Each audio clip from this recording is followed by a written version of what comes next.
There were many mishaps on the film, actually.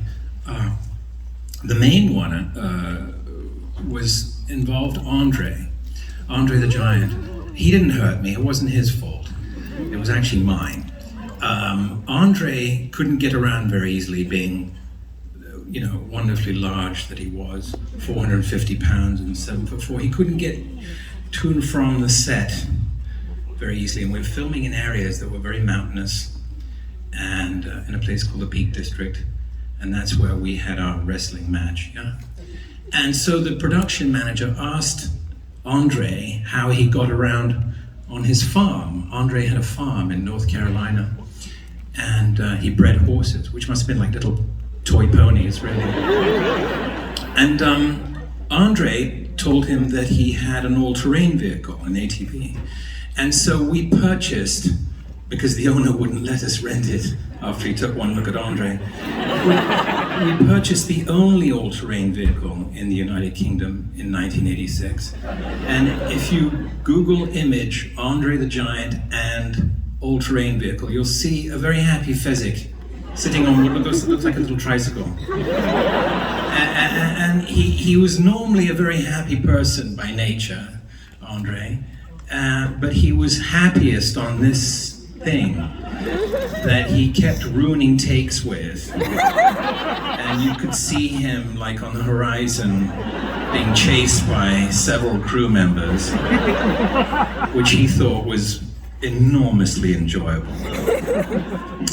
And I was shooting the scene with Robin, where I'm the Dread Pirate and I confront her about marrying Humperdinck and all that stuff. And he comes up to me on this very loud machine, and he came up and he goes, "Hey boss." He called everybody boss, which was hilarious because you had to talk to him like that. He goes, "Hey boss, you like my toy?" And I said, "Yes, it looks great fun, Andre." And he said, "It is fun, you want to try it?" I said, "Well, I have to finish shooting this scene first. Do you mind?" And he didn't let me finish, he just took off, yeah? And several crew members chasing him again. And so we finished another setup, and he comes back again. And this is what he said to me. He drove up to me and he goes, "You know you want to." So I'm sure some of you can guess where this is going. I stupidly thought, why not? Which was a really bad idea, since I'd never been on one before. And his bodyguard, he had a bodyguard. I know. No idea why. I asked this guy, "What are you protecting him from, the flu?" He comes up to me, he goes, "Oh, it's very easy, Governor. It's just like a motorbike, It's a clutch pedal, on-off switch, brakes, it's important.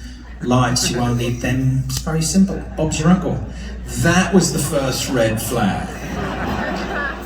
And so I took off my mask. I thought that was a good idea, get better peripheral, I can't even say it, better vision. And he gets off it. It went up another 6 feet. And I climbed on this thing I had no business being on. And I put it in first gear and I lurched forward. I didn't get further than a couple of feet and I went over a rock. And I caught my left big toe between the clutch pedal and the rock and broke it instantly. Bent it all the way backwards. Which didn't hurt at all. It's funny when you break a bone that every pore in your body decides to sweat to remind you that something pretty awful has happened. And I panicked, obviously, because I thought, I'm supposed to be playing the greatest swordsman in the world, and I've just broken my big toe. So I wasn't sure what to do about it. And of course the crew come running up and they're all concerned, naturally. And we had a set nurse. Every production has a nurse, God bless them, or a set medic. And she comes running up and she goes, "What happened? What happened?" And I said, no, it's nothing, it's nothing. And I tried to act like it was the Black Knight in Monty Python. Just a flesh wound, it's nothing, it's just a flesh wound. It's just a scratch. She goes, let's take the boot off, let's have a look. I said, I don't think we need to do that. Really? She goes, yeah, we probably should, yeah. So they take off my suede boot and then they take my sock off and there's the toe and it's sort of just dangling. And she goes, ooh. Which I don't think's a medical term. And she goes, look at that, it's all the colours of the rainbow. And I said, yes, but what can you do for me? And she goes, well, I'm a set nurse. And she opened up her medic's bag and she put stuff on it. She goes, I've got something for a tummy ache and something for a headache. I don't have nothing for a broken bones. You've got to go to the hospital for that.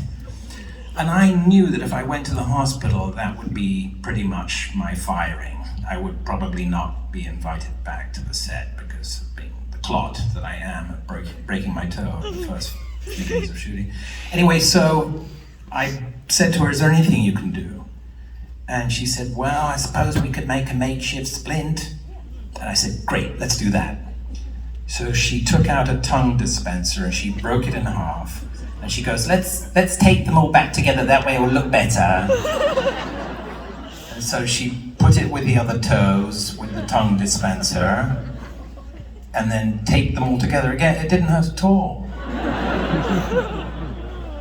And now it's swollen, because broken limbs don't like to be fiddled with. And it just swelled up to the size of Andre's foot. And now the boot wouldn't fit, and it became, now they wanted me back on the set to shoot. And I'm stressing now, thinking, how am I gonna do this? How am I gonna not get fired off this movie? Because I was having such a good time. And I knew how important the role was, and I didn't want to get fired. And I don't think I was thinking straight. But on the van ride to the set, which was one of the longest van rides I've ever taken, I decided just to brazen it out. And I jumped out of the van on both feet and just walked right up to Rob Reiner, the director. And he was standing there, and he was scratching his beard like this. And he goes, hey Gary, how you doing? Kind of like Joey in Friends.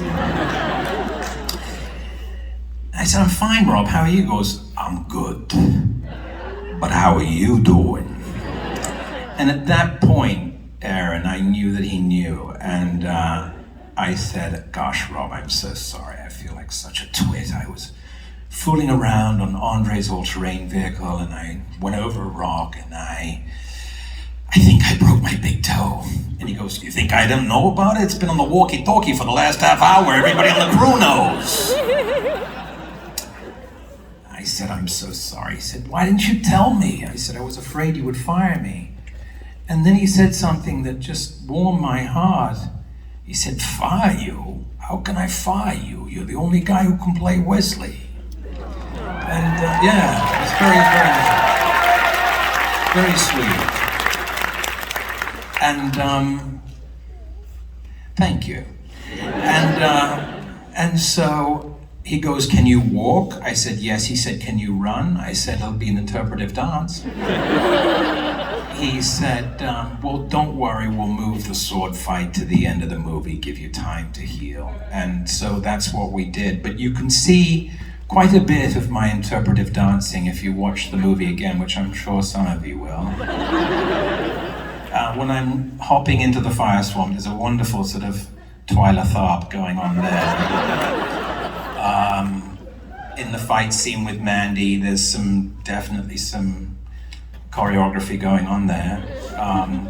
It all had to do with keeping the foot from re-injuring itself.